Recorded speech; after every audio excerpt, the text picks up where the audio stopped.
দুর্নীতিমুক্ত বাংলাদেশ গঠনের অঙ্গীকার নিয়ে আসন্ন ত্রয়োদশ জাতীয় সংসদ নির্বাচনে মাদারীপুর ২ আসনে মাঠে নেমেছেন বাংলাদেশ জামায়াতে ইসলামীর মনোনীত প্রার্থী মাওলানা আব্দুস সোবহান খান।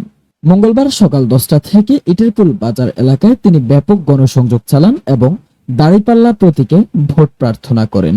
জনসাধারণের উদ্দেশ্যে তিনি বলেন, আপনারা যদি আমাকে ভোট দিয়ে বিজয়ী করেন, আমি আপনাদের সুখে দুঃখে পাশে থাকব। বাংলাদেশকে দুর্নীতিমুক্ত দেশ হিসেবে গড়ে তুলতে আমরা ঐক্যবদ্ধভাবে কাজ করব এবং কোনো চাঁদাবাজিকে প্রশ্রয় দেব না বলেও জানান তিনি আরো বলেন, জনগণের রায়ে নির্বাচিত হলে এলাকার শিক্ষা, স্বাস্থ্য, কৃষি ও অবকাঠামোর উন্নয়নে সমন্বিত উদ্যোগ নেওয়া হবে এবং সেবা পৌঁছে যাবে মানুষের দোরগোড়ে।